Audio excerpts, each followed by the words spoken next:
2022 desde esta cálida capital paraguaya en Asunción y en donde generalmente nos encontramos bajo los bosques del Instituto Libre de Altos Estudios en Caacupé. Pero por segundo año, debido a las contingencias del COVID, volvemos a encontrarnos a través de la comunicación virtual con nuestros ponentes y con cada uno de nuestros televidentes en 5 días televisión y los oyentes de Radio Libre ZP44 desde Fernando de la Mora. Es un gran gusto darle el saludo cordial a cada uno de ustedes en esto que ha sido siempre una fiesta del conocimiento desde hace 8 años, cuando decidimos utilizar el tiempo de la experiencia estival para reflexionar sobre temas que trascienden y que nos inquietan a todos en el país y en el mundo. Este tema dominante del año 2022 será principios y valores, visto desde la perspectiva filosófica, médica, desde la orientación que damos a la educación y también a la perspectiva de la política. Estarán con nosotros educadores, políticos, filósofos y médicos para entender y comprender mejor esta inédita experiencia que nos ha tocado a nosotros vivir, que es el periodo de pandemia bastante largo que estamos teniendo. La memoria más cercana es la de la gripe española de 1918 a 1920, pero de eso ha pasado más de 102 años.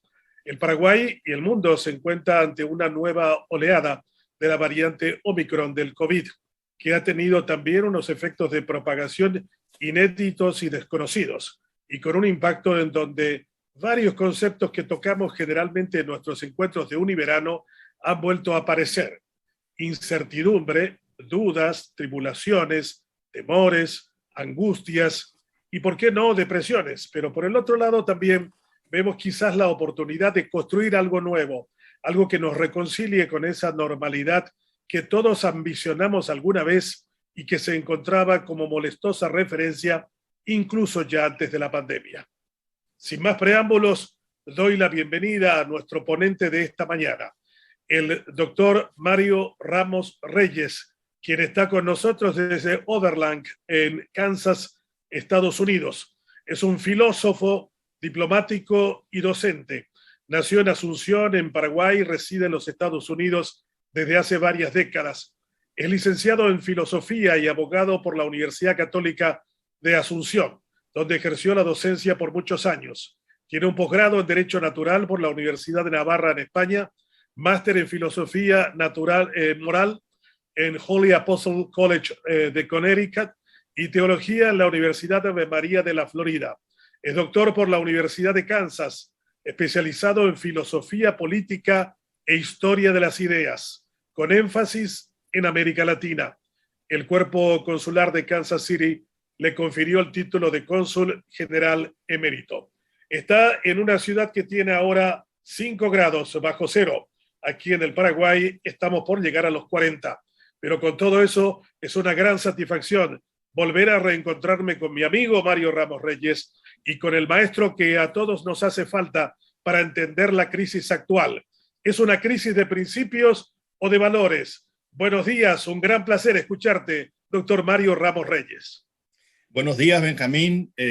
Realmente es una alegría de nuevo encontrarte después de tantos años, y a los amigos y aquellos que nos verán hoy en este encuentro realmente que espero sea enriquecedor para todos. Yo puedo comenzar mi charla o presentación sobre el tema fundamental de los principios y valores. Y para ello yo creo que he distinguido, o podría distinguir, en fundamentalmente 3 principios y 3 valores que valdría la pena reflexionar en esta coyuntura.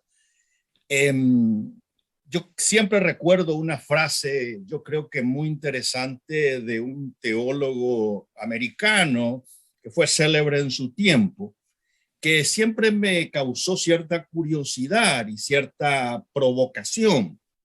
Reinhold Niebuhr decía que no hay peor respuesta a una pregunta que no se haya formulado. Con esto, Neighbor, creo que si mi interpretación es correcta, se estaba refiriendo fundamentalmente a aquellas respuestas, aquellas prescripciones, aquellas enseñanzas, si se podrían decir así, que a veces recibimos sobre cuestiones a las cuales nosotros no las hemos pensado antes, no nos hemos cuestionado antes. Y entonces repetimos lo que los otros han pensado de manera mecánica, de manera reactiva. Somos en ese sentido no dueños de nosotros mismos, de nuestra autoconciencia, sino simplemente un eco de lo que la gente dice o la gente hace. Yo creo que ese es un punto de partida muy importante en este contexto, en donde tenemos que pensar qué es lo que está ocurriendo. Y evidentemente, enfrente de nuestros ojos lo que está ocurriendo es una pandemia con todas sus consecuencias de orden político, económico, etcétera, que otros quizás son más aptos para comentar. Yo me voy a referir simplemente a ciertos principios fundamentales. Y este hecho histórico, concreto, singular que nos ocupa, fundamentalmente está generando una serie de desacuerdos o desajustes que se llaman crisis.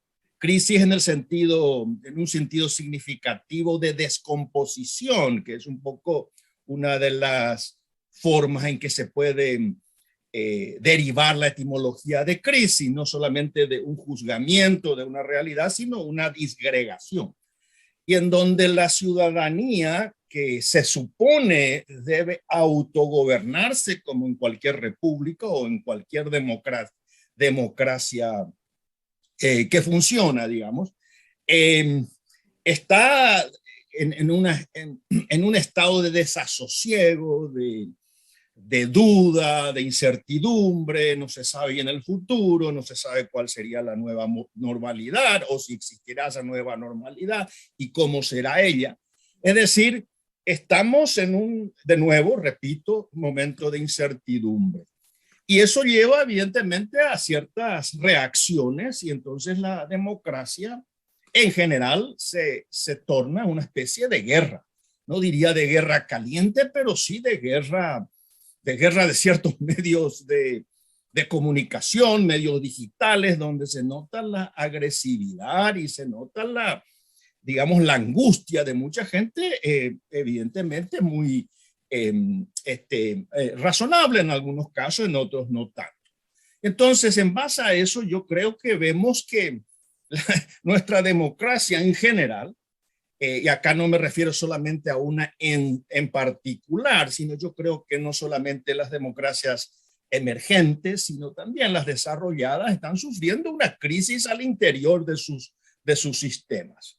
Sobre todo al interior, cuando yo digo y me refiero al ethos, al jugo interior. No me estoy refiriendo a las estructuras externas, que evidentemente uno observa y aparentemente continúan, pero es al interior donde hay ciertas nociones, la noción de, qué sé yo, del lenguaje o de la ética o de qué significa fundamentalmente lo natural o la ciencia, es prácticamente una batalla campal. Y entonces yo simplemente quiero ir enumerando ciertos principios que nos puede ayudar a pensar esta realidad o la raíz de esta crisis, por lo menos echar cierta luz, espero. Siempre yo digo a mis alumnos que es mejor encender un fósforo que maldecir a las tinieblas, ¿verdad? Bueno, entonces yo comenzaría con un primer principio. Ahora la palabra principio acá voy a utilizar una significación bastante libre. Referida, por supuesto, al origen mismo de la reflexión filosófica, de esa realidad de la cual surgen las cosas, ese arjé, ahí viene la palabra arquetipo. ¿Cuáles serían esos principios que nos pueden ayudar? Lo primero que yo diría, obviamente, estamos situados como seres humanos históricamente en medio de ¿qué? En medio de una enfermedad. Y la enfermedad, con muchas las causas del virus, etcétera, no quisiera entrar aquí, tiene una, digamos, tiene una lectura realmente muy interesante. La palabra enfermedad tiene una raíz en infirmitas, que significa fundamentalmente que el ser humano tiene algo que no le da firmeza, algo que le socava. En este caso, le socava físicamente. Lo debilita y con ello debilita no solamente a la persona individual, a las sociedades, a los sistemas sanitarios, etcétera, etcétera. Es decir, hay un principio de vulnerabilidad y ese principio de vulnerabilidad supone que tiene que haber alguien que venga y lo cure, le alivie, etcétera. Pero la vulnerabilidad aquí no se refiere solamente a una vulnerabilidad biológica, también una vulnerabilidad afectiva, también una vulnerabilidad política. Es decir, es como que toda la realidad humana entra o penetra dentro de ese etos a través, fundamentalmente en este caso, de lo biológico. Y yo creo que ese es un punto que habría que pensar seriamente. Ahora bien, hay una historia, brevemente voy a contar una historia que quizás nos pueda ayudar un poco la distinción de este orden biológico del orden humano. Es la historia de un chico muy pequeño que va acarreando a una persona mayor, mucho más grande que este chico, con mucha dificultad. Y va caminando, arrastrándole en los hombros, llevando a los hombros apenas. Y entonces alguien lo ve al chico y le dice, ¿cómo llevas ese peso? ¿No te das cuenta que es muy pesado para vos? El chico se da la vuelta y le mira al señor que le hizo esa observación y dice, es que es mi hermano.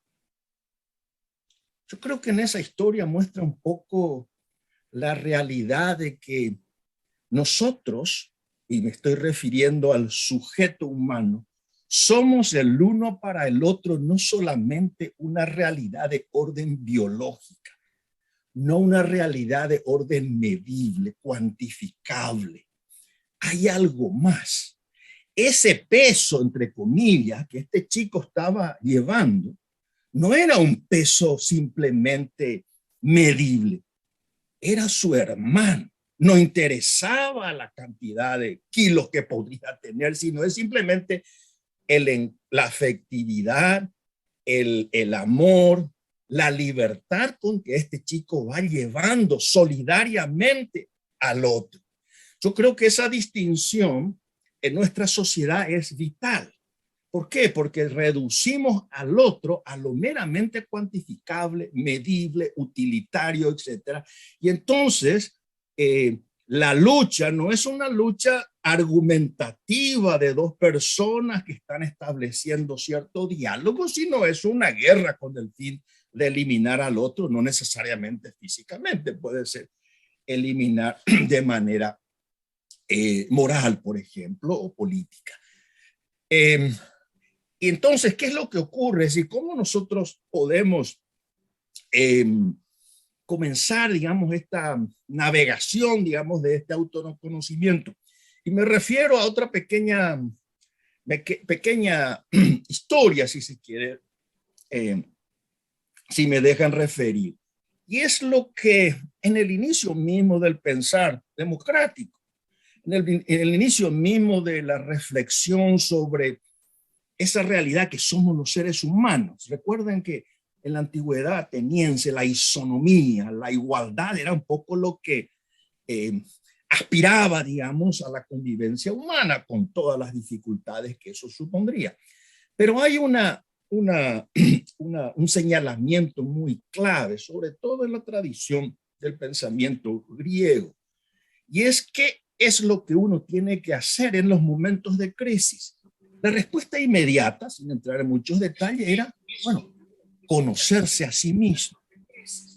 poner la interioridad en la luz.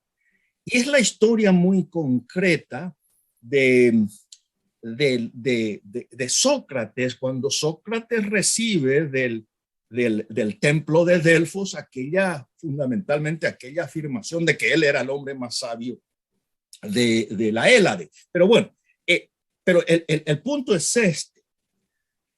Cuando una persona quería saber quién era, cuál era su identidad, ¿con el fin de qué? Con el fin de cambiar, de transformarse. Iba a ese templo y a la entrada del templo, en el frontispicio del templo, estaba escrita esa frase: conócete a ti mismo. No decía conoce tu sociedad para conocerte, conócete a ti mismo. Una vez que esa persona franqueaba, digamos, las puertas de ese templo, y recuerden que era un templo. El templo tenía una significación profunda, porque el templo suponía que la persona que entraba se mantenía en silencio.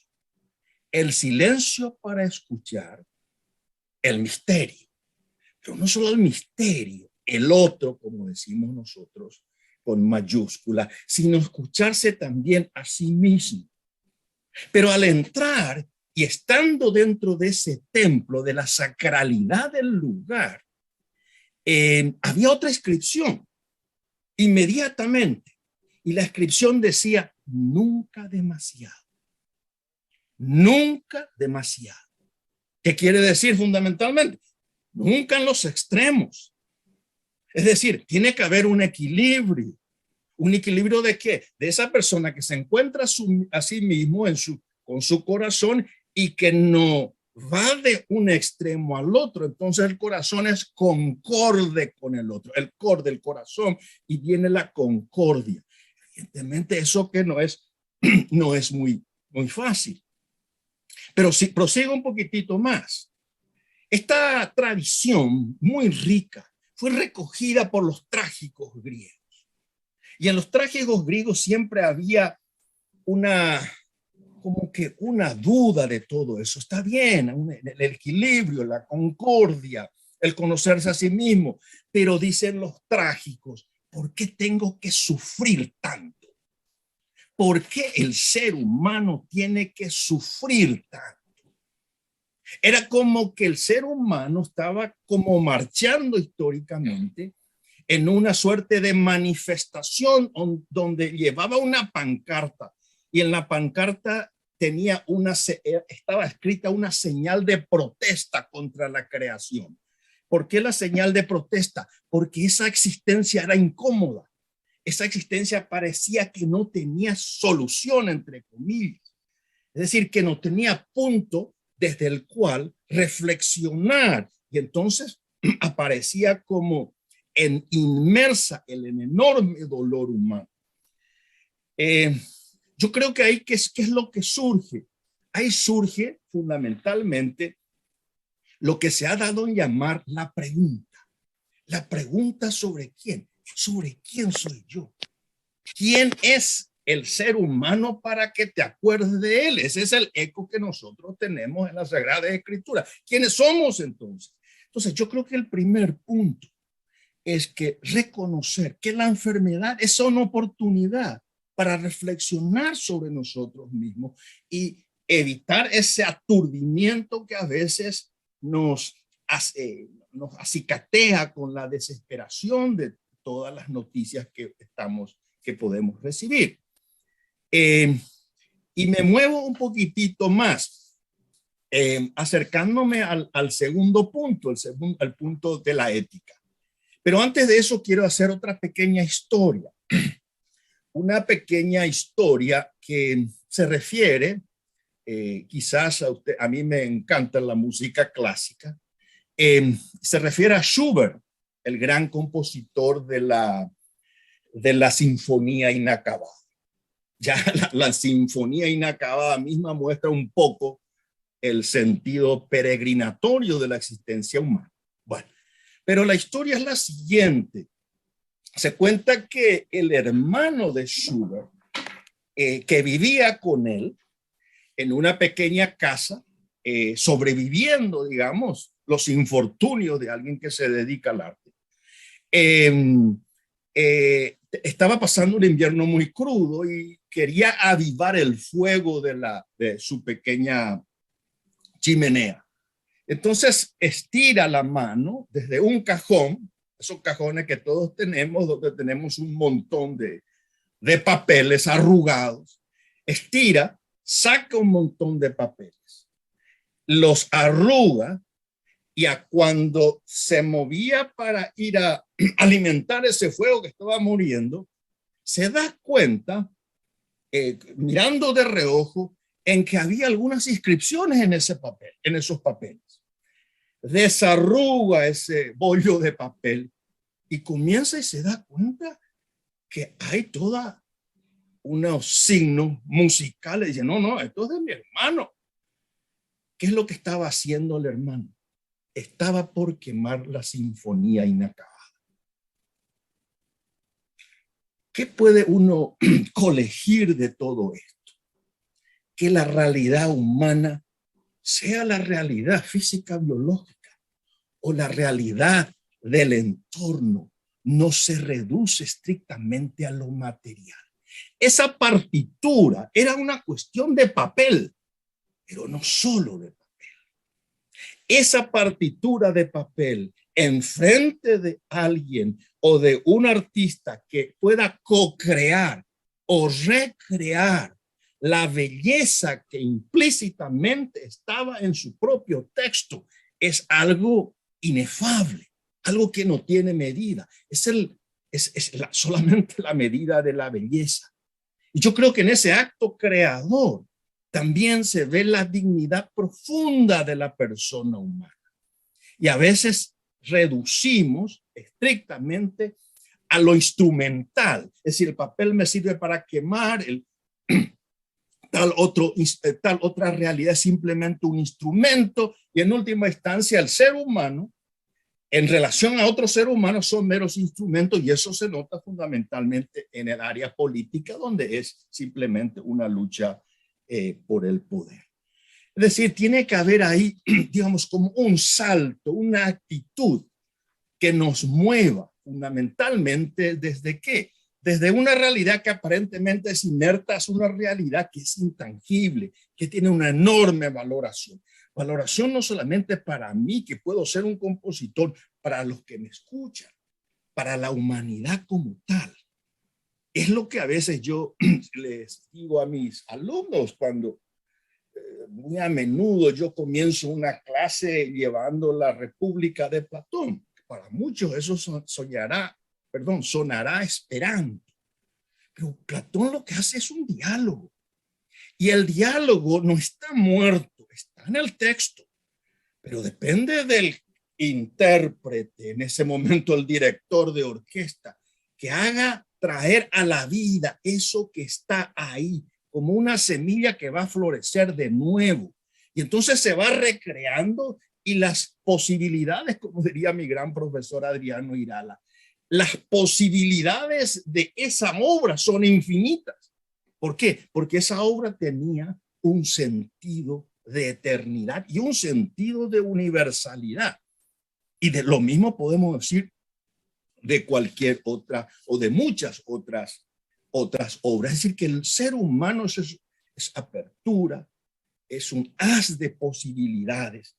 Y las posibilidades, y ahí me estoy ya moviendo al segundo punto, segundo principio, las posibilidades nos mueven hacia las cosas que valen, que estimamos. Es decir, los valores, el valor de la justicia, el valor de la belleza, el valor de la verdad, el valor de la amistad y muchos otros. Pero eso supone movernos más allá de lo meramente cuantificable, de lo meramente medible. Y ahí toco un puntito antes de hablar un poquitito de ética, que es, ¿cuál sería entonces esa actitud humana que en cierta manera se ha perdido, o por lo menos en mi interpretación? Es la categoría de encuentro. ya no nos encontramos unos a otros como seres humanos, sino que nos reducimos al otro, a lo que el otro puede haber logrado. Es decir, es un poco ver al otro en el sentido competitivo y no solidario. Yo creo que esto es un efecto, digamos, de nuestra sociedad actual. Eso se agrava, evidentemente, en un mundo de pandemia donde aparentemente la idea es sobrevive el más fuerte y mi libertad es hacer lo que yo quiero, etcétera. Entonces, yo creo que ese es el mundo de los valores, que es digamos, es una aspiración incluso mayor que simplemente reducir a un ser humano al peso, por ejemplo. Y si uno avanza más, incluso más que eso, y se entrega valores incondicionales, es decir, que no tienen condición, que uno acepta no porque existe una relación de reciprocidad, sino hay una gratuidad. Entonces tenemos el valor de la dignidad humana, que es inalienable, es incanjeable, etc. Y el valor de Dios. Y ahí me muevo ya, para no alargar tanto, al tema de los valores éticos. Pero ¿qué ocurre en el contexto actual? Se habla mucho de ética, se habla mucho de moral, pero no sabemos cuál es la significación propia. Es decir, no solamente eso, vivimos como yo digo a veces, de yapa de lo que la ética alguna vez fue. Porque apenas uno pregunta a cualquier persona, y esto ocurre en cualquier sociedad, ¿cuál es el bien moral? Y bueno, y las respuestas son una miríada de contradicciones. Para uno es la utilidad, para el otro es el placer, para el otro es, qué sé yo, el bien, para el otro es simple la norma, para otro es hacer cualquier cosa que a uno se le venga en cada momento, etcétera. Sino que hay fragmentos mezclados de lo que es lo ético. Y ahí mismo nosotros reaccionamos porque hay corrupción. Pero bueno, ¿cuál es la medida de la corrupción? ¿Es simplemente la ley o existe algún tipo de valoración que sea, digamos, que calibre esa ley? Y yo creo que ahí viene una gran crisis que un gran filósofo inglés que vive en Estados Unidos, ya muy anciano, McIntyre, llama el mundo después de la virtud, como que vivimos en una tierra de nadie. Y eso se nota en el funcionamiento de las democracias actuales, donde las pretensiones éticas no son equivalentes, no solamente no son equivalentes, sino están chocando entre sí. Son, como dice muy bien McIntyre, inconmensurables. No tenemos la misma medida para una propuesta, una pretensión y la otra. Y entonces estamos en lucha, y entonces estamos en conflicto, y entonces no hay consenso. O el consenso es un consenso simplemente del poder. ¿Por qué? Porque hablamos idiomas tan distintos que yo no le entiendo a mi vecino. Y entonces hablar de un ecumenismo suena muy, muy loable, pero en la realidad concreta es que justamente esa democracia con esa fragmentación ética se transforma en una democracia babélica. Es decir, es una Babel donde es ininteligible entender a una persona muchas veces. Bueno, y entonces nos movemos a un tercer principio o perspectiva.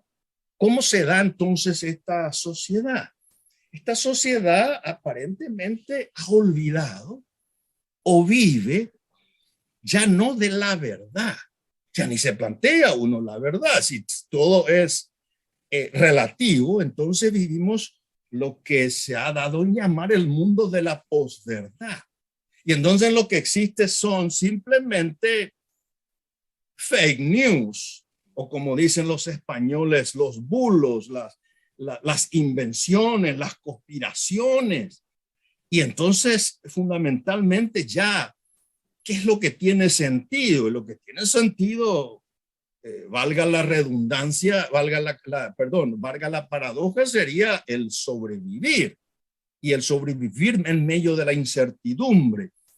Y entonces es una duda totalmente que afecta, y afecta porque angustia a la persona. Y el efecto tenemos realmente en el número de personas que incluso se sacan la vida, etcétera, en la desesperanza de no darse cuenta de cuál es, o la imposibilidad de no tener esa verdad, ese ideal de vida al cual nosotros podemos imitar, etcétera. Y sin entrar aquí ya, no quiero entrar en ese olvido de la verdad como la patencia del ser humano, que el ser humano tiene una dignidad, etcétera, etcétera. Sino simplemente cada uno tiene su opinión. Y entonces a la misma pregunta, varias personas contestan de manera totalmente diferente, pero todas ellas con una advertencia. ¿Cuál es la advertencia?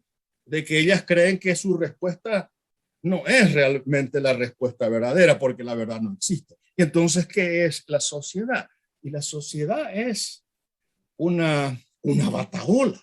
De nuevo, es una batahola quizás no física, pero que tiene desajustes donde se nota cierto tipo de violencia, mucho más se nota tipo de violencia verbal. Entonces, con eso sobre la enfermedad, el tema de la ética y el tema de la posverdad, me muevo a, bueno, ¿y cuáles serían los valores que más o menos pueden ayudarnos a confrontar eso? El primero de ellos, obvio. El primero es obvio. Y en cierta manera, yo ya estaba vislumbrando con lo que vengo diciendo en esta presentación. Lo primero es pensar. Lo primero es pensar.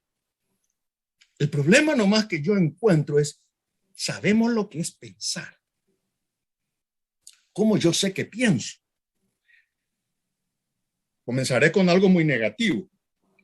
Pensar no es repetir lo que otros han pensado. Eso es ser un eco. Eso es ser un zombie. Pensar no es simplemente emitir relatos. El relato no tiene realidad. El relato es una justificación de ciertos intereses. Entonces, ¿qué es pensar? ¿O cómo nosotros podemos pensar el pensar? Valga la tautología. Valga la forma de repetir lo mismo.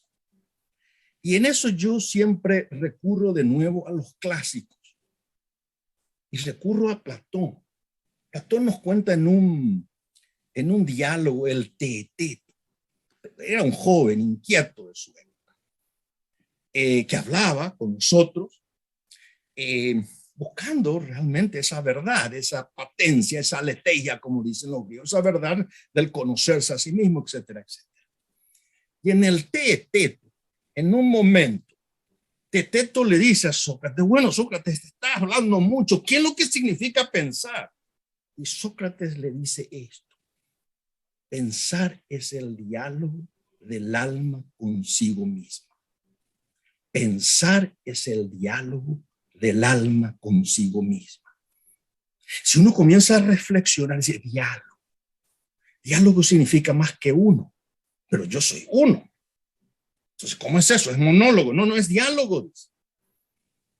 El logos, el razonamiento, pero consigo mismo, supone cierta quietud. En el barullo de la realidad no se puede entender mucho.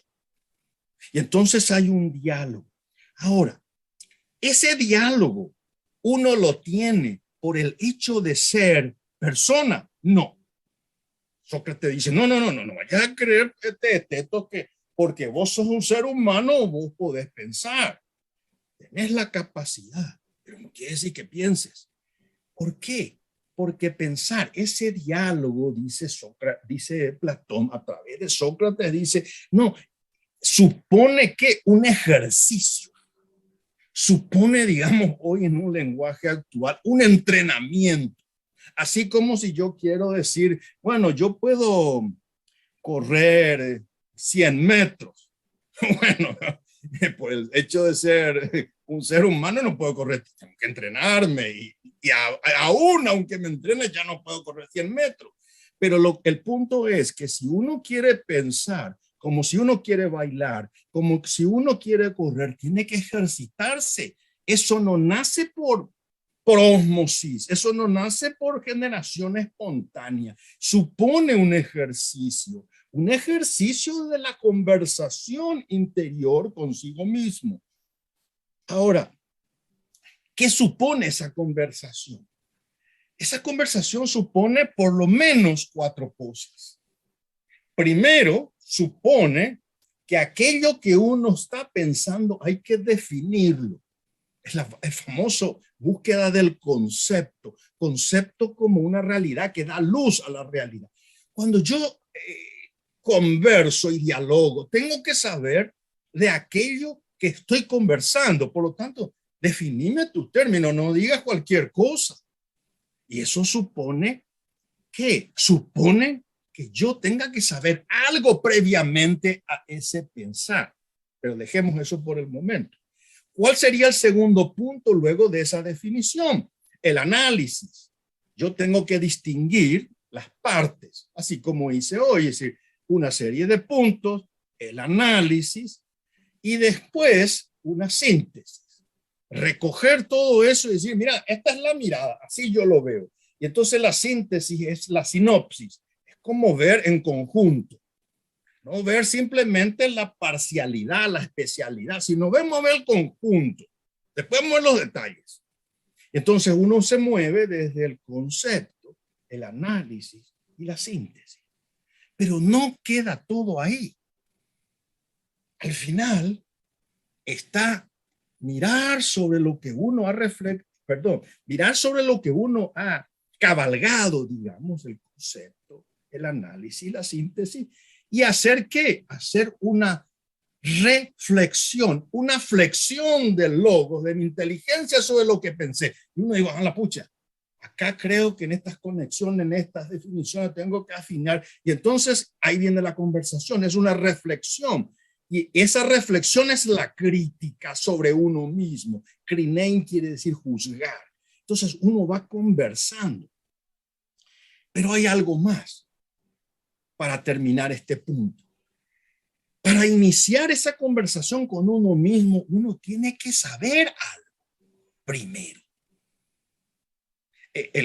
Uno de los grandes filósofos del siglo XX, gran metafísico del siglo XX, que desnudó muchas de las cuestiones que hoy están apareciendo. Digamos, Martin Heidegger decía que la sabiduría suprema es preguntar.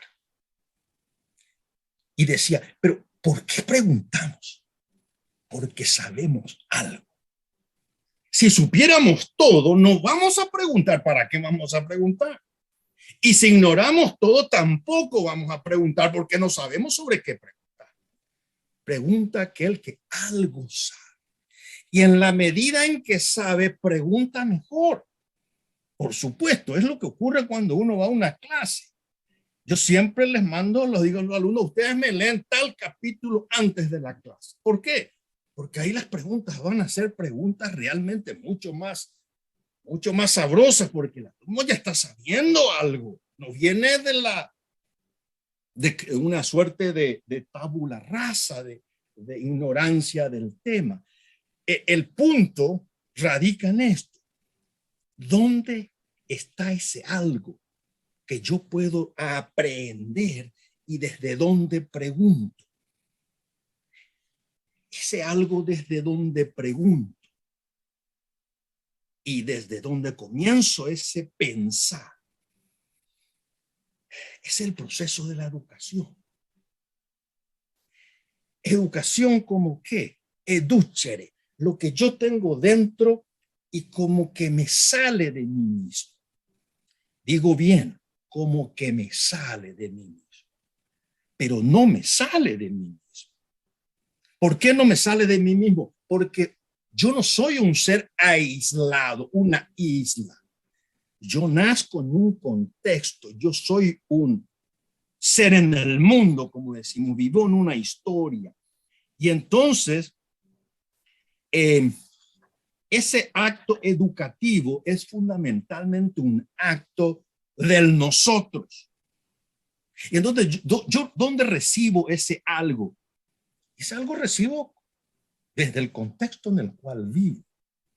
Por eso la primera actitud que uno tiene que tener es la observación.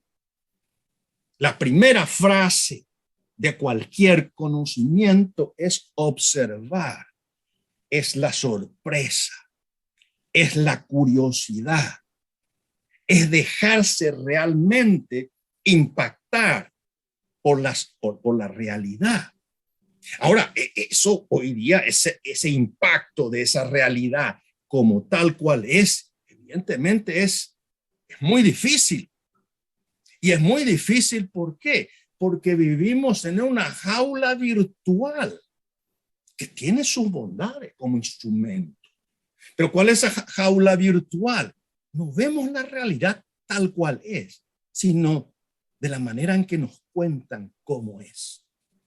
Y yo siempre pongo la historia que con un colega aquí que hablamos sobre estos temas, decía, él me dice, mira, lo que hice la otra vez en la clase es muy relevante. Y dice, pregunté a mis alumnos, teníamos una clase de filosofía de la naturaleza, y me dice él, pues, hice una pregunta obvia, y le pregunté a los alumnos, bueno, vamos a comenzar a hablar de la naturaleza, de los seres, etcétera.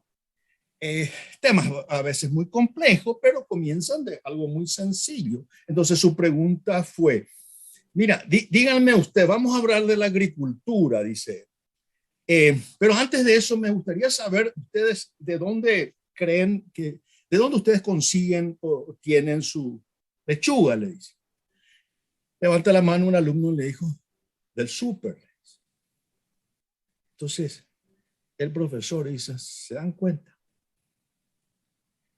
Vienen a darme una respuesta de un instrumento mediador, un conglomerado que le da algo que es en el fondo natural. Pero no, todavía no la imaginación. ¿Por qué? Porque vivimos en esa especie de cárcel virtual en donde todo se nos da manufacturado. ¿Y qué es lo que se ha perdido? El sentido del ajer, algo que viene de la tierra misma. Posiblemente ese chico no tuvo la oportunidad de ir a una granja a ver, qué sé yo, cómo nacen los animales, cómo se ordeña una vaca, etcétera, etcétera. Entonces se va perdiendo que el sentido del asombro, de la belleza, de la realidad. Y entonces el trabajo de las manos, que es el principio de ¿qué? Del trabajo de la mente, porque todo conocimiento intelectual comienza de los sentidos. Pero esos sentidos ya están totalmente abotagados por una manera de conocer estrictamente cautiva, digamos. Entonces, ¿a qué se reduce la educación hoy? Y yo siempre pongo las respuestas que a mí me dan. Y me pregunta, ¿usted qué hace? Bueno, yo enseño, le digo. Bueno, ¿pero qué te enseña? Y enseño filosofía. Y la inmediata pregunta que todos me hacen, casi sin excepción, ¿y eso para qué sirve? Es la pregunta de la utilidad. ¿Para qué sirve? Posiblemente no sirve para nada. Si servir es la norma, entonces hay cosas que sirven, pero que realmente no edifican, sobre todo no edifican la convivencia moral y política. Evidentemente sirve el conocimiento tecnocientífico. Ahora, si uno se pregunta para qué ese conocimiento tecnocientífico realmente tiene sentido, bueno, esa es una pregunta de valoración, pregunta de fines, pregunta de filosofía. Bueno, pero si uno no estudia filosofía, ¿por qué eso no sirve? ¿De dónde uno va a saber eso? Bueno, Entonces me van a decir, bueno, pero entonces eso, no, eso va a solucionar un algoritmo que va a decidir todo. Entonces, ¿qué somos nosotros? ¿Y somos unos pequeños robots o más bien alguien dirigido por qué? Por algo impersonal. Bueno, como diría Winston Churchill una vez, y esa civilización llega a establecerse, es preferible para mí no estar más en este mundo. Pero bueno, entonces la educación es una manera que nos hace más personas. Ahora, ¿cómo lograr eso? Ese ya es un tema bastante largo, pero yo creo que en este sentido es desarrollar esos hábitos fundamentalmente intelectuales del pensar críticamente, del elaborar. Y no solamente eso, sino también del actuar conforme al bien, a lo que es realmente propiamente humano.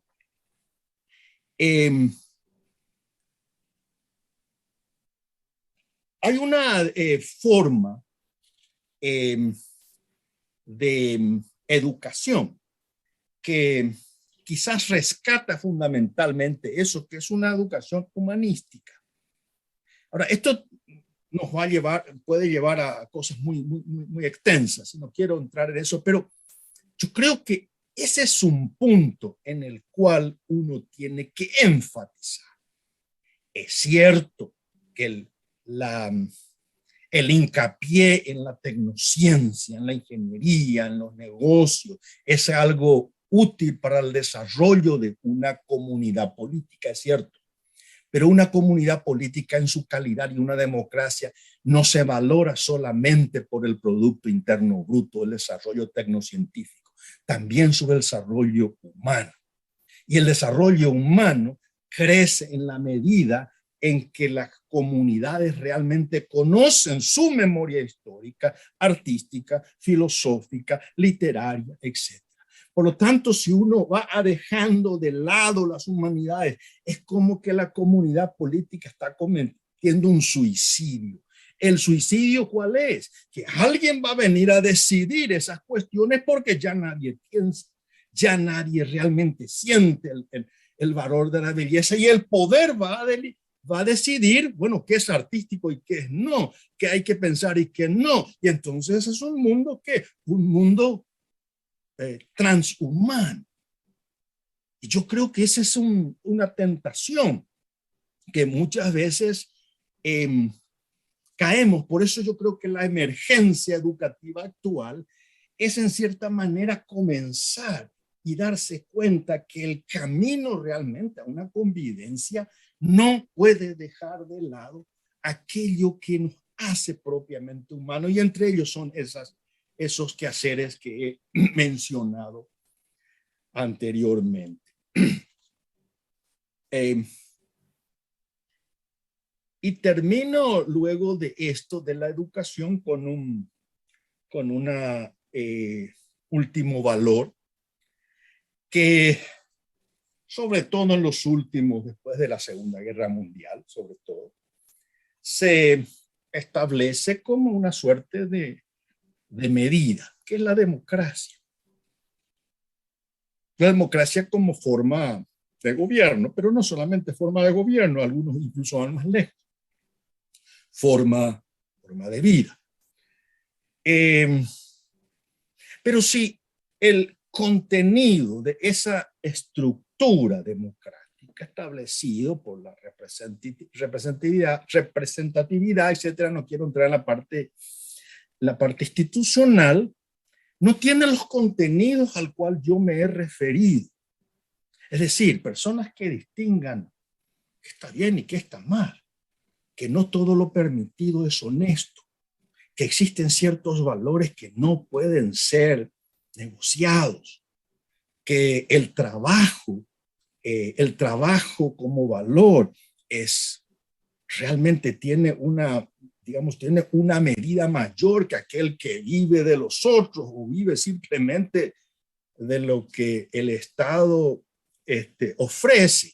Entonces, ese ethos, ese conjunto, no va a ser un conjunto de ciudadanos, va a ser un conjunto de clientes, de títeres manejados, a lo mejor títeres felices porque son manejados, pero como yo siempre digo, sin conciencia de su propia humanidad. Y entonces las mayorías en la competencia realmente van a ser seducidas ¿por qué? Por meros sentimientos pasajeros. Van a ser seducidas ¿por qué? Por retóricas. No estoy diciendo con eso que la retórica no tiene cierto valor, pero una retórica sin un fundamento estrictamente razonable que responde a lo que realmente el ser humano es, se transforma simplemente en una máquina de propaganda. Entonces llegamos a que las democracias, en vez de ser democracias del pueblo, en el sentido propio de ciudadanía consciente, alerta, participativa, es lo que Ortega Gasset también lo dijo allá por los años, creo que fue los años 30, es la república de las masas.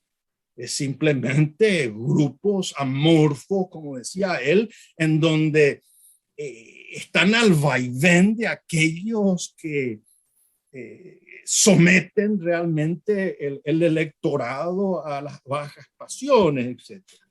Y entonces, ¿qué es lo que se aleja de esto? Se aleja un sentido, yendo más fino en esto, un sentido de republicano, de republicanismo. Y con esto me refiero al sentido del autogobierno. Es decir, yo ya no tengo conciencia de mí. Yo ya no sé quién soy. Además, es fútil buscar porque no hay verdad. Entonces, todo el mundo hace lo que quiere. Y entonces, ¿qué soy yo? Y yo hago lo que, como Vicente, lo que hace la gente. Entonces, nadie tiene realmente, asume realmente, conscientemente una libertad pensada, trabajada, etc. Por supuesto, cualquiera me va a objetar y legítimamente decir, bueno, pero eso es para la gente pudiente, eso es para la gente de los países industrializados. Mi inmediata respuesta a eso no es cierto. Eso no es cierto. Cualquier persona, cualquier ciudadano o ciudadana, por el hecho de ser persona, tiene esa capacidad de darse cuenta que el valor del trabajo es mayor que el valor de vivir de otro. Cualquier persona se da cuenta que uno debe respetar a aquellos que tienen cierto valor jerárquico. Es decir, siempre hay ciertos valores que bandean ese estatus social o clasista que a veces queremos dar. Entonces, antes de concluir, en la ausencia muchas veces de ese sentido de civilidad, de crecimiento de la sociedad civil, de sociedades intermedias, etcétera, ¿qué es lo que observamos hoy? ¿Qué es lo que podemos ver?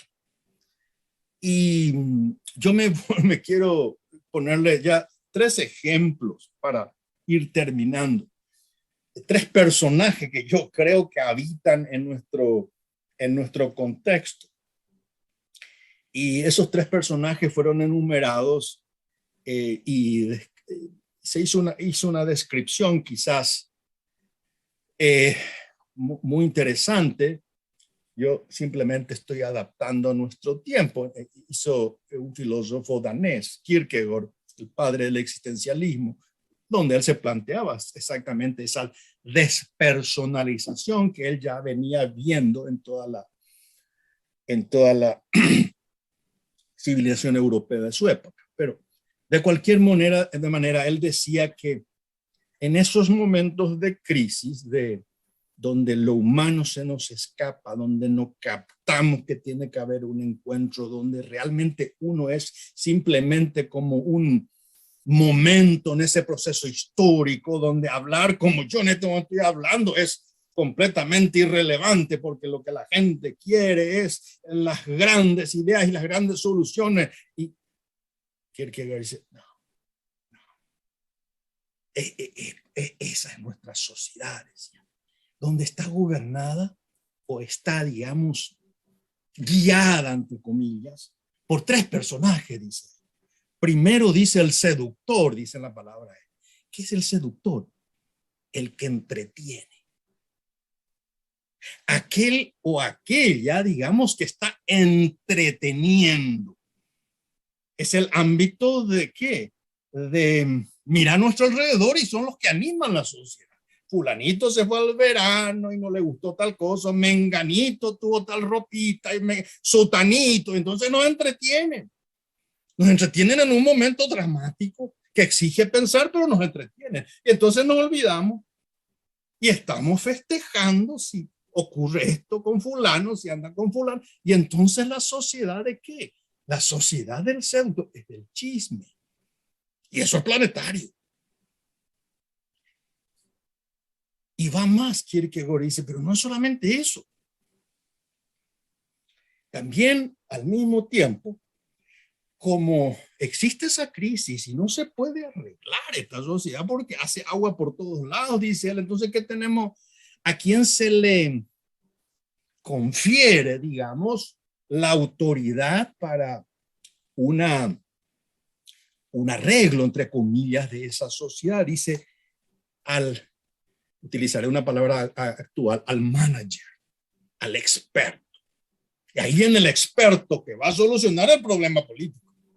Y el experto va a solucionar este problema y con eso solucionamos. O este va a solucionar este otro problema. Pero resulta ser que entonces el ciudadano que participa como que tiene que delegar al experto y el algoritmo en última instancia va a solucionar todo. Y entonces, ¿yo qué? Y yo soy un títere. Kierkegaard dice, bueno, pero entonces es la sociedad del manager, el eficiente. Ese eco de eso hace precisamente en nuestra época McIntyre. Es la tecnificación de algo que fundamentalmente es un problema antropológico, es decir, derivar la política a la técnica cuando es una cuestión normativa que supone una ética, se ponen los valores, etcétera, etcétera. Y por último, el tercer personaje que tiene ese protagonismo, dice Kierkegaard, utiliza la palabra, es el terapista, dice. En nuestra época yo a veces digo es el coach. Es decir, como ya no tenemos dirección, como ya no hay verdad, ya no hay sentido, ya no sabemos qué hacer, entonces alguien nos tiene que hacer de coach para ir, digamos, limando las asperezas, las enormes dificultades, en una incertidumbre. Y entonces somos como medios, instrumentalizados por alguien que supone que tiene la técnica para sobrevivir en medio de la incertidumbre. Ahora, esto es en última instancia, sí, puede tener a corto plazo cierto tipo de satisfacción, pero para el sentido último de las cosas, esto yo creo que es arar en el mar o es tejer sin hilo. ¿Por qué? Porque en última instancia, nosotros como seres humanos, en el mundo es concreto de una crisis tan grande como es esta, si no tenemos esos valores, llegamos a tensiones y esa guerra de unos contra otros que ya no somos compañeros de autogobierno, en una suerte de lucha. Y se fijan los caracteres de esa lucha, que muchos otros podrán caracterizar mejor que yo. Dice, bueno, la ciencia. Para uno la ciencia vale todo. La ciencia tiene que ser exacta para que yo me ponga vacuna. Los otros, no, la ciencia no sirve para nada. Y entonces me está agrediendo mi libertad y yo soy el que valgo. Bueno, y tus padres ancianos, bueno, soy yo, mi libertad. Entonces, aquello del nunca demasiado, el conócete a ti mismo, que hay una relación humana, que no somos un peso. Yo creo que eso fundamentalmente en mucho está ocurriendo y es en última instancia una crisis del pensar. Y termino con esto, y si aventuro un juicio que utilizamos a veces muchos nosotros en filosofía de la historia, es una crisis civilizatoria que puede ser muy positiva. Nunca una crisis es solamente negativa de descomposición. Supone también una descomposición porque puede venir, y muchas veces viene, un resurgimiento. Y el resurgimiento no viene de las grandes mayorías. El resurgimiento viene de pocas personas, así como Sócrates comienza a enseñar a unos pequeños, pocos alumnos. Bueno, con esto termino ya. Creo que son más de 50 minutos y muchas gracias y estoy abierto al diálogo. Muchas gracias. Gracias, Mario. Gracias, Mario Ramos Reyes, por esta brillante exposición, por este paseo en torno a las ideas y sobre fundamentalmente la crisis de principios y de valores. Con una mirada que al principio, Mario, debo decirte que de lo que nos habías adelantado, pareciera que existía una percepción de pesimismo que no lo he sentido ni lo he visto a lo largo de tu exposición. Creo que hay también una cuestión de responsabilidad que surge de muchas de las ideas que tú nos planteas acerca de cómo y dónde deberíamos construir esa nueva normalidad. Si estamos ante una posibilidad de reflexionar y de pensar eso, o estamos entretenidos con los influencers o con aquellos otros que realmente tratan de colocarnos en una dimensión que no es la más apropiada para profundizar de esta crisis. Yo tengo un par de preguntas, pero quisiera dar la posibilidad del comentario. Y también una pregunta a Víctor Raúl Benítez, economista y profesor de la Universidad Getúlio Vargas en el Brasil. Buenos días, Víctor Raúl. Gracias, Benjamín. Buenos días. Gracias a Mario. Le hago llegar los saludos de Isaías Vergara, con quien jugábamos fútbol anteriormente. Ahí se ríe Mario. Nadie nomás sabe que Mario es filósofo, pero es futbolista, puntero izquierdo o centro delantero, parece que... Número 10. Número 10, mediocampista. Bueno, la verdad que somos todos futbolistas disfrazados nomás de economistas o de filósofos. Anoté acá, muy interesante, le felicito. Anoté acá algunos temitas cuando él dice la pandemia es una situación de desajustes, de desacuerdos, de crisis, de disgregación, etcétera, etcétera, etcétera, de duda, de incertidumbre sobre el futuro, sobre las hipótesis sobre el futuro. Y allí yo como economista quiero ya plantear lo siguiente. En este momento hay tantas discrepancias, la vacuna, no, vamos a parar la economía, no hay que parar la economía, hay que ponerse la vacuna, hay que no ponerse. Y allí yo voy a Locke. John Locke decía, la suma de las voluntades o de los deseos individuales es la voluntad de todos, pero viene Rousseau, le dice, pero cuidado que la voluntad de todos no es la voluntad general, porque la voluntad general es suma algebraica estoy de acuerdo o no estoy de acuerdo, positivos o negativos, sobre un tema determinado de un montón de gente en una sociedad determinada. Y allí viene, yo ya estoy llegando a la pregunta, y allí viene un señor, Kenneth Arrow, ganador del Premio Nobel de Economía, él es norteamericano, y dice, mira viejo, te voy a hablar en paraguayo, no le vas a luego dar el gusto a nadie, hay oír la gusto entero de te, porque al final, se llama el teorema de la imposibilidad, dice, de Arrow, él dice, como es imposible darle el gusto a todos, y ahora como habla Mario, menos en pandemia, donde la historia se acelera y tenemos que tomar decisiones de manera rápida, porque tenemos que sobrevivir. Entonces yo pregunto, atender lo que dice Arrow, Mario, dice, como los valores, estoy hablando del utilitarismo de Bentham nomás, que tiene valor, que no tiene valor para este o para aquello, como los valores son tan disímiles, son tan diferentes para uno u otro, más aún, repito, en pandemia, cuando con gran asimetría informacional y con gran, ¿cómo que se dice?, ineficiencia pública y privada para solucionar los temas, porque de una semana a otra nos contagiamos todos, casi se muere todo el mundo, etcétera. Entonces, en ese momento de urgencia, es difícil darle menos, es posible darle el gusto a todos. Y dice Arrow, no le vas a dar gusto a todos por medios democráticos, dice él. Cuidado, por medios democráticos. Solo un dictador tiene que venir a decir, bueno, ¿cuál yayapota así? Disculpa el español, el guaraní, Mario, pero así mismo. Eso dice Arrow, tenés que ver nomás allí. Porque es imposible por medios democráticos lograr el consenso dentro de la elección social, dice Arrow.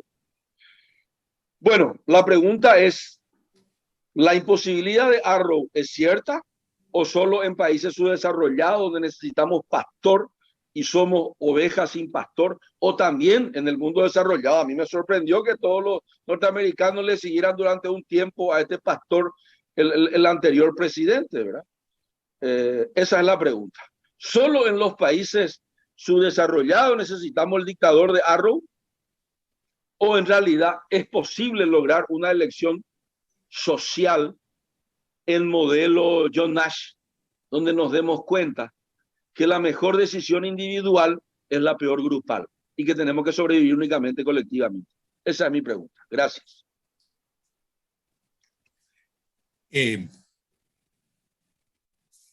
Como diría mi querido maestro Santo Tomás, sed contra.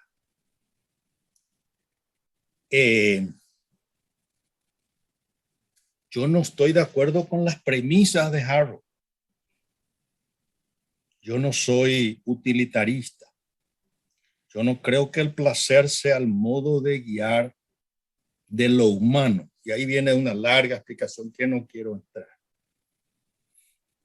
Mi propuesta es, más que contra lo que él dice, cómo yo entiendo a la democracia. El lado positivo. En primer lugar, la democracia no es un saber salvífico, ni la política es salvífica, que nos va a salvar de todo. Lo salvífico dejemos a la religión, al mundo de lo otro. La política es fundamentalmente una relación normativa entre sujetos, es una intersubjetividad, del cual, siguiendo un pensamiento clásico, nosotros no podemos no evitarlo. Somos visceralmente políticos. A mí me preocupa el otro y los otros. Y de lo que yo haga depende mi comunidad. Ahora, no depende toda la solución de todos los problemas. En ese sentido, yo entiendo la democracia como un saber peregrinatorio. Es una peregrinación, donde hay momentos donde sí se van solucionando. ¿Por qué? Porque hay más conciencia moral, hay más conciencia, responsabilidad, como dice muy bien Benjamín, hay mucho más afectividad y hay momentos de descomposición. Y la descomposición a veces son producidos por la misma comunidad por cuestiones políticas, o puede ser un virus que viene y desajusta todo. Ahora, en esa suma, es decir, esperar que todas las voluntades estén de acuerdo, yo creo que hay que tener en cuenta una cuestión. Yo no creo en una solución, esa solución tipo hobbesiana de Hobbes, como somos todos egoístas y nadie se pone de acuerdo, tiene que venir Alfredo Stroessner para controlar. No, no, no, no. Yo parto del supuesto de un autogobierno. Es una confianza en lo humano, pero no es una confianza en la perfección de lo humano, sino en la perfectibilidad de lo humano. Es posible que muchas personas y la mayoría vayan comprendiendo de a poco la razonabilidad de que hay que ponerse la vacuna. Claro que creo. ¿Por qué? Porque confío en el ser humano, en su educación, en su sentido común. ¿Eso va a ocurrir de manera automática? No. ¿Quiero que eso ocurra por la fuerza? Tampoco. Porque si no, ¿cuál sería, digamos, el valor moral de hacer algo porque me obligan? Entonces, yo creo que ahí viene el punto. Y hay una cuestión también importante. Las democracias no son sin más, las democracias contemporáneas. Es decir, si yo me refiero a John Locke o me refiero a cualquier pensador, a Rousseau, esas eran un poco democracias, a veces yo digo, no sé si también eran democracias, pero bueno, digamos que eran democracias sin más. Nuestras democracias son republicanas, o deberían ser. Y republicano significa que el poder no se reduce estrictamente a la mayoría, sino debe haber un respeto de las minorías. ¿Por qué? Justamente por esa variedad de formas de pensar, y entonces yo tengo que tener un balance y chequear mayorías y minorías y negociar y consensuar en base posiblemente mucho mejor a personas que tienen más sentido común, gente más educada, por lo tanto la educación es vital, etcétera. Entonces yo creo que ahí viene el punto, la democracia mayoritaria, donde el cacique es, y yo creo que es un populismo. En un momento tan crítico como esto, yo creo que el valor de la república con el fin de balancear intereses tan contradictorios, yo creo que es vital.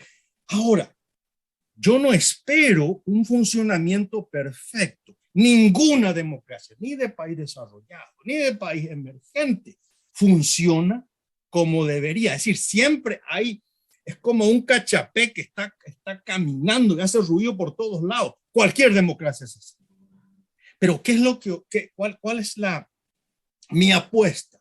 Mi apuesta es una esperanza en la condición humana, en que se puede salir de la crisis. ¿Por qué? Porque el ser humano tiene esa capacidad de ejercitarse, darse cuenta y de pensar. No somos nosotros. Y ahí entro lo que había dicho del famoso templo de Delfos. En la inscripción dice nunca demasiado. La distinción también era, acuérdate que no eres un dios, pero tampoco eres una bestia, como decían los viejos. Si sos un ser humano, no ella cree que va a solucionar todos los problemas, pero tampoco no te disminuyas. Podés hacer mucho. Va a tener sus idas y venidas. Como diría la famosa metáfora del filósofo Maritain, mi querido maestro, decía, la historia es del trigo y la cizaña. Y lo que nosotros tenemos que hacer es cultivar esa semilla de trigo cada vez más, pero no esperar que solucionemos todos. Y ahí viene la protesta, digamos, de los trágicos griegos. ¿Por qué tanto dolor?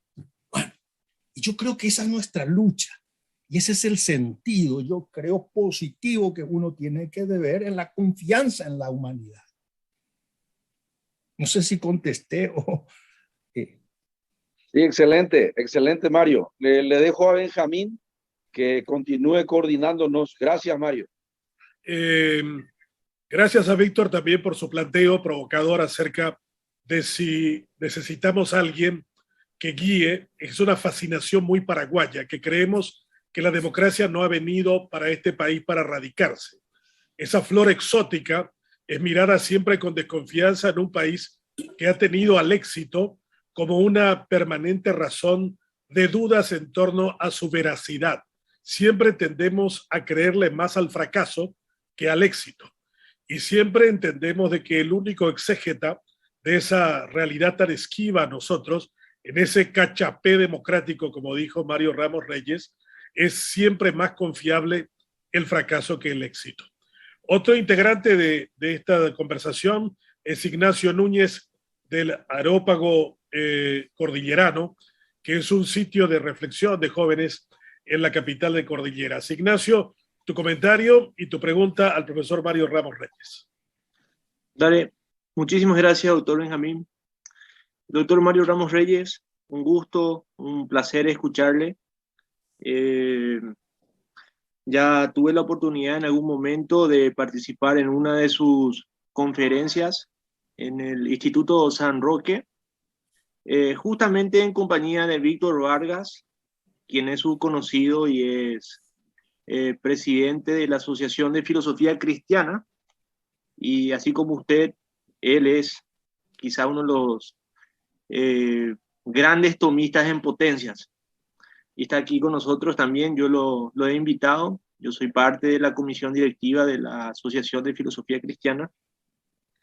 Bien, doctor Mario, hice una serie de apuntes, me pareció fabuloso todo, fabuloso, y quiero recurrir a un artículo que usted escribió sobre Nietzsche y la Navidad.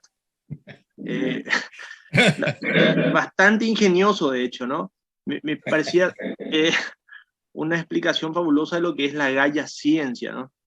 Y yo tengo, doctor Mario, una pregunta sobre dos pensadores alemanes. Uno es Nietzsche y el otro es uno muy actual, muy respetado, muy renombrado ya en las academias alemanas, Marcus Gabriel. Lo primero, lo de Nietzsche, como gran crítico de la modernidad, Nietzsche de un principio desconfía fervientemente de todo discurso racional moderno y por ende y especialmente de la ciencia. Nietzsche considera la ciencia como un instinto disfrazado, doctor. Para Nietzsche la ciencia no es objetiva como dice ser, o nos oculta algo. En términos literarios es como el doctor Jekyll, ¿no? Como el hombre de ciencia que de día produce grandes avances en términos científicos, pero de noche una bestia que lo destruye todo. Yo creo que así Nietzsche entiende la ciencia, o así lo entendió de antemano, y el siglo XX le da la razón a Nietzsche. Y usted justamente en ese artículo aludía a este gran teólogo, Baltasar, ¿no? Que prestaba oído a Nietzsche. Y yo quiero hacer la comparación con el otro gran teólogo, Hans Kuhn, que en su obra Existe Dios, trata a Nietzsche como un profeta. Cuando aborda el pensamiento de Nietzsche, lo constituye ahí como una especie de profeta que viene a vaticinar lo que se viene. Y en esa línea, doctor, en este artículo que escribieron unos cuantos filósofos, ¿no? Aparece Marcus Gabriel y hace una afirmación o una sentencia bastante pretenciosa que dice así: la pandemia ha matado la posmodernidad. Y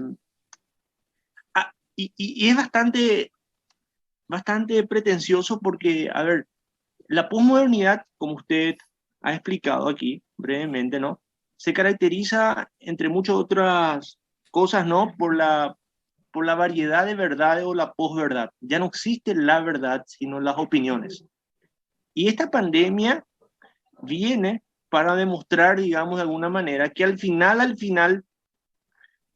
va a ser otra vez, digamos, la ciencia la que va a salvar, o sea, la vacuna y no los youtubers, no los coach, todos estos terapeutas, todos estos personajes nefastos, ¿verdad?, de las redes. Al final, el hombre de razón o de ciencia es quien va a salvar a la humanidad. O sea, bastante pretencioso. Y explica muchas otras cosas, ¿no? Tiene una posición bastante tibia, digamos, respecto a por ejemplo, respecto a la vacuna, por ejemplo, Marcus Gabriel. Pero esa sería mi pregunta, doctor Mario. Si usted sintoniza con la idea de Marcus Gabriel, de que la pandemia vino para demostrar, digamos, que las verdades o la posverdad eh, va a llegar a su fin. Esa sería mi pregunta, doctor Mario. Como diría mi padre, upeaningo lo profundo. Lo primero que yo diría es que yo hago filosofía, no profecía. No sé si va a matar la posmodernidad. Ahora, tendría que leer más el contexto en el cual el profesor enunció ese juicio. Pero yo creo que aquí tenemos que hacer algunas distinciones para entender de qué estamos hablando. Cuando yo digo el contexto cultural hoy al interior de las democracias es de irracionalidad, de emocionalismo, de emotivismo, estoy refiriendo a un hecho que puede ser verificado por cualquiera de nosotros. Entrando en una clase, uno pregunta y van a encontrar sobre la misma pregunta 10 respuestas diferentes y ninguna de ellas pretenden ser la verdad a la pregunta. Entonces las personas están utilizando simplemente yo siento, mis feelings dicen esto, etcétera, etcétera. Eso es un hecho. Ahora, eso le podemos unir fundamentalmente al artículo ese que yo escribí, que tiene una intención de provocación de Nietzsche, ¿verdad? Porque hay una incompatibilidad entre Nietzsche, el anticristo y la Navidad, ¿verdad? Que el Hijo de Dios que se hace hombre, ¿verdad? Para los creyentes. Lo que Nietzsche critica es precisamente reducir, por lo menos en sus primeros escritos, todo el conocimiento humano a lo meramente fáctico, a los hechos. Y él se refería fundamentalmente a la eclosión de la ciencia en el siglo XIX y pone fundamentalmente de ejemplo a ciertos teólogos en aquella época, porque en aquella época, en los primeros décadas del siglo XIX, todos los filósofos trataban de escribir su vida de Cristo, y donde había un Cristo de la fe y un Cristo de la ciencia. Y él decía, no hay ni de la fe ni de la ciencia. Ustedes cambiaron un Dios por el otro, el Dios de la ciencia. Entonces, esa ciencia no da ninguna respuesta definitiva. Entonces, ¿qué es lo que me están diciendo? Su ateísmo es falso, dice Nietzsche. Hay otro ateísmo, el que realmente deja de lado ambas cosas, y es el ateísmo de la espera. Por eso él dice que no es una cuestión racional, es de la voluntad, es del querer. Ahora, él dice, bueno, ¿qué es lo que yo quiero? Bueno, yo quiero ser hombre, ser humano, y en última instancia alguien que me guíe. El Superman, etc. Es decir, hay toda una crítica muy feroz que yo digo, bueno, uno puede asumir, ese señores, la ciencia no lo es todo. La ciencia no es un saber definitivo. Y no lo digo yo, pueden leerlo con mucho detalle a Karl Popper. La ciencia es un saber provisional y está bien que sea. No quiere decir que no tenga un enorme valor en los actos de esa provisionalidad. ¿Qué quiere decir? Que puede ser que cualquier producto tecnológico de la ciencia va a ir refinándose. Por supuesto, estas vacunas mañana serán otras. No quiere decir que estas no tienen un valor, no hay que, si estamos esperando hacer de la ciencia, ¿qué? Lo que dice Nietzsche, la salvación. No es la salvación, pero entre la ciencia como un saber que alivia la realidad material y esperar esa utopía. Hay digamos, hay un paso demasiado grande, eso es irracional. Yo creo que en ese sentido Nietzsche nos enseña, y yo soy siempre de la actitud que uno aprende de aquellos que no piensan como Nietzsche. En ese sentido no pienso yo como Nietzsche en muchos aspectos, lo estudié 2 años en la universidad, pero tiene una profundidad que le hace a uno a pensar. Por eso yo, en ese sentido, y finalizo con esto, la posmodernidad es un hecho. No quiere decir que la sociedad es así como la posmodernidad dice que es. Es otro tema. Yo no creo que sea así. Yo creo que bajo las formas emocionales de la posmodernidad hay una normatividad humana, hay un orden humano que hay que descubrir. Y para descubrir hay que pensar. Y para que pensar hay que mirar más allá de lo material. Entonces, arriesgando ya, se meterme mucho en filosofía, no hay que referirse solamente a lo físico. Hay que hacer, como diría el viejo Aristóteles, metafísica. Hay que buscar los primeros principios de la realidad. Y eso supone una labor lenta, paciente, laboriosa, muchas veces ingrata, de soledad. Pero ahí uno comienza a pensar. No quiere decir que eso inmediatamente va a aclarar todo, pero es un camino. Yo creo que la humanidad siempre ha salido de crisis y ha ido, yo diría, mejorando en el sentido propio del término, sin dar a eso una categoría salvífica, ¿verdad? Pero yo contestaría así. 2 preguntas finales de mi parte, profesor Mario Ramos Reyes. Víctor, en cierta manera, ha provocado la mirada en torno a lo que acontece en Estados Unidos, ese vergonzoso periodo de Donald Trump de los últimos 4 años que pasaron, ha llevado a una profunda reflexión acerca de cómo un país que tiene 85 de las mejores 100 universidades del mundo pudo haber elegido a alguien como Trump. ¿Qué representa o qué representó ese tipo de elección que hicieron los norteamericanos?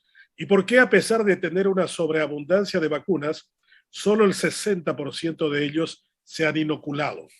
Hay una interesante reflexión en torno a que el gobierno ha perdido la autoridad de decirle a la gente que se vacune, que esta es una especie de respuesta desde lo fáctico, desde que no me has dado nunca nada, y ahora ¿por qué parece que te interesa mucho mi vida?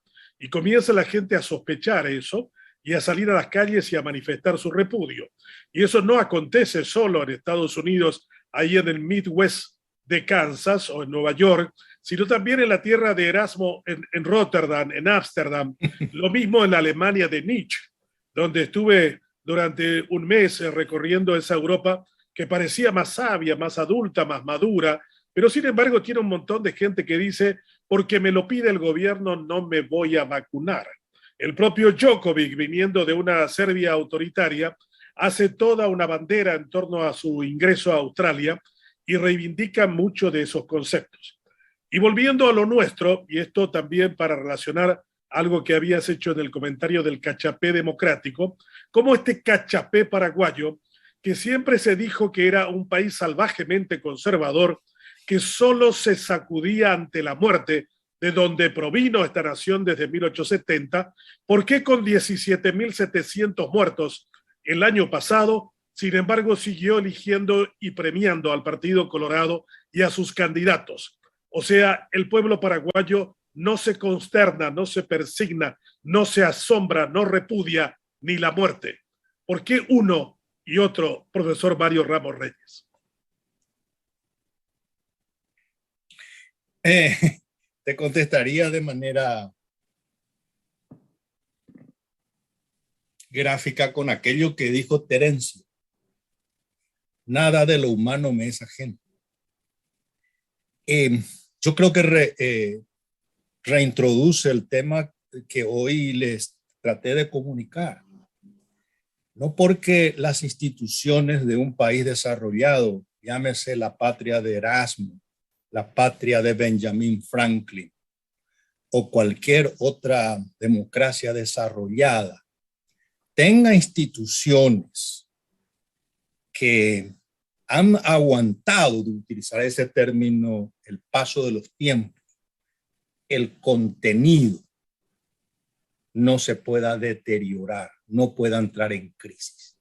Lo humano es lo humano independientemente de esas instituciones. Es decir, un americano medio, un americano de otro estatus, un holandés, un francés, es un ser humano. Y un ser humano está sujeto ¿a qué? A los vaivenes de la crisis.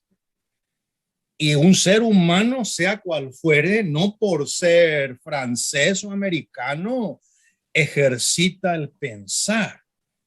No por ser un holandés sabe lo que es la reflexión crítica de la síntesis o del análisis, la ignorancia de la homogeneización de la información abrumadora ha llevado realmente a una crisis civilizatoria. No es una crisis de la democracia emergente, es de lo humano como tal.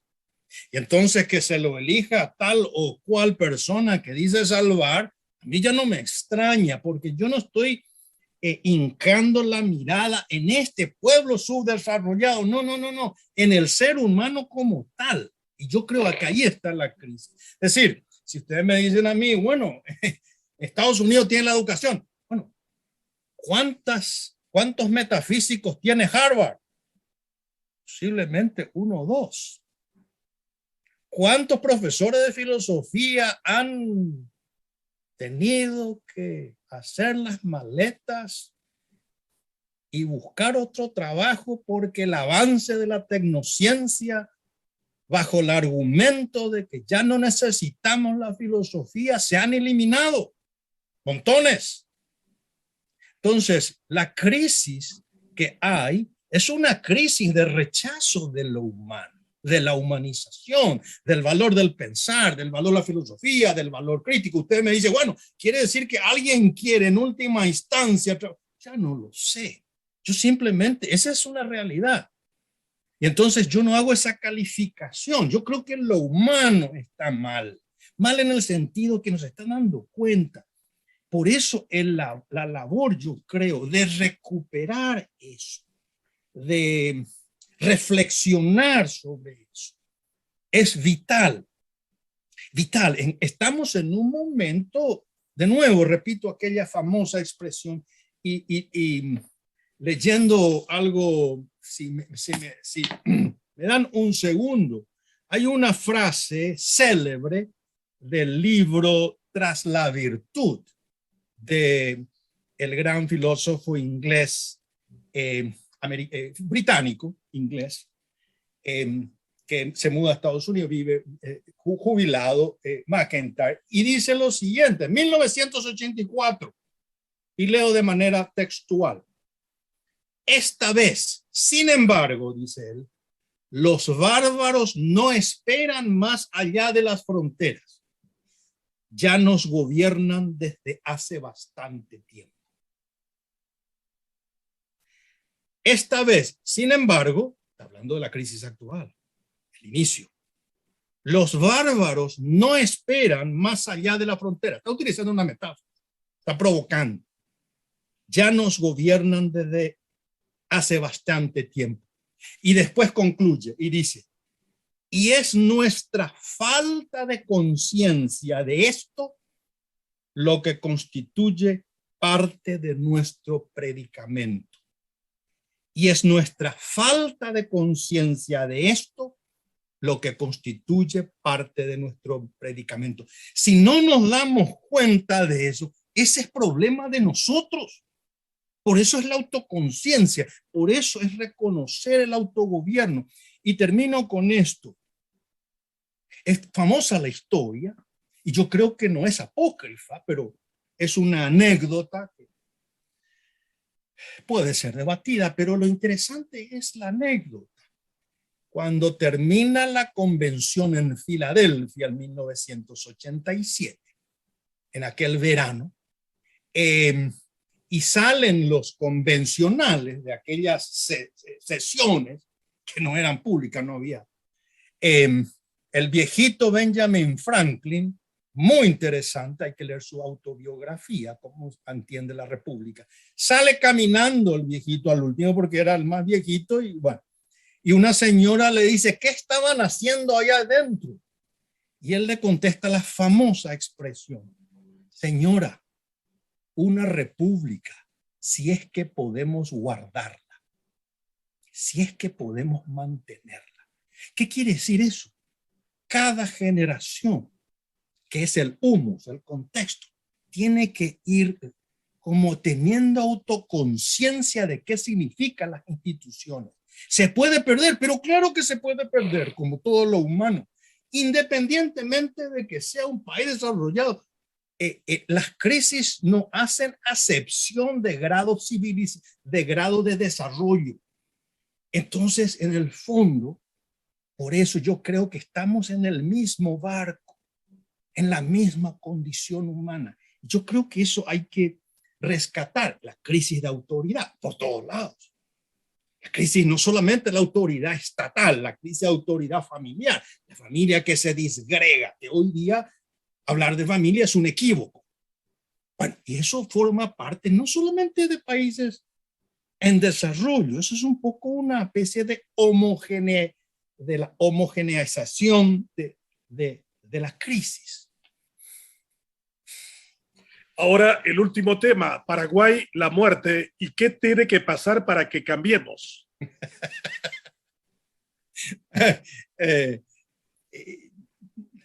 Yo no tendría una solución digamos, no diría, yo simplemente pienso que tiene que haber un énfasis en recuperar los valores propios del ser humano y los valores propios del ser paraguayo.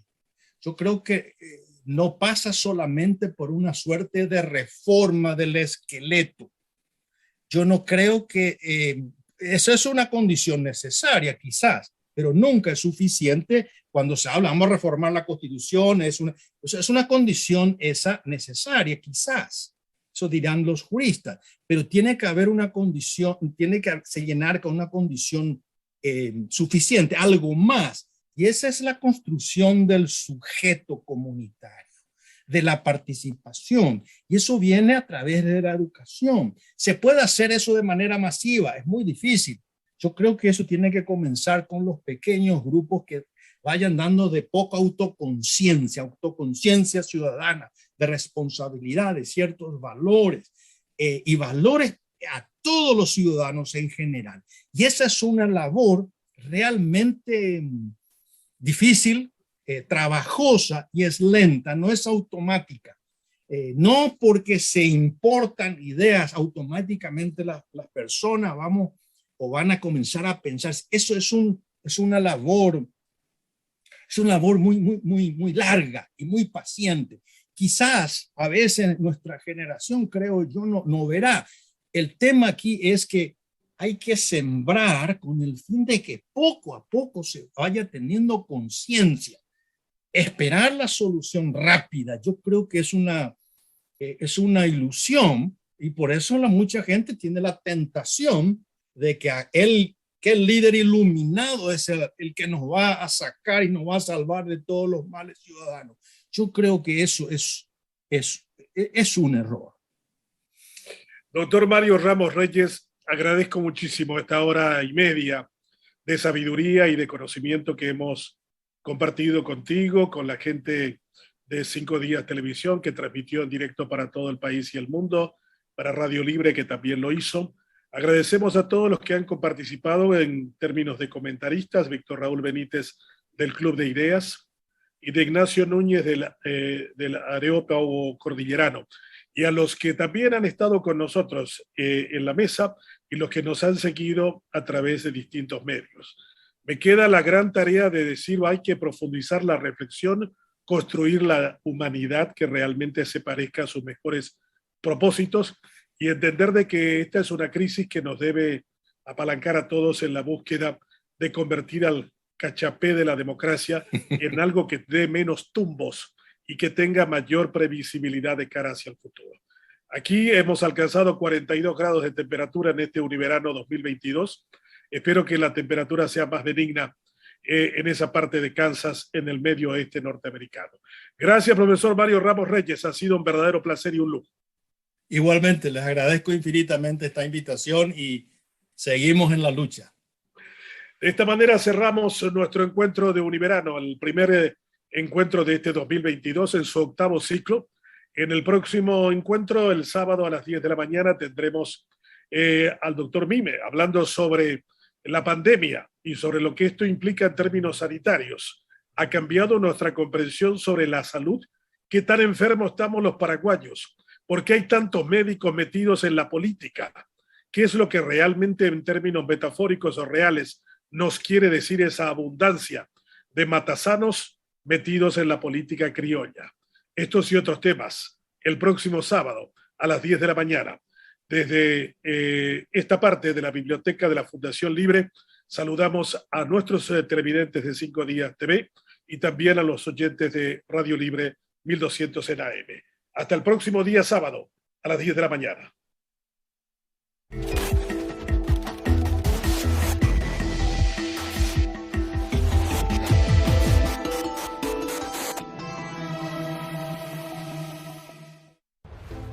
A todos nos cuesta ganar el dinero. Por eso entendemos el valor de cuidarlo. Hoy más que nunca, creemos que es fundamental elegir las cosas que nos gusta hacer. Y para poder hacer siempre un poco más, hay algo que es muy importante: el ahorro. El ahorro es pagar menos cuando podés hacerlo. Es aprovechar descuentos y promociones para que siempre puedas hacer lo que querés hacer. Porque la vida es hoy y también mañana. Vení a Sudameris. Disfruta todos los beneficios que tenemos para vos y convertite en un artista del ahorro.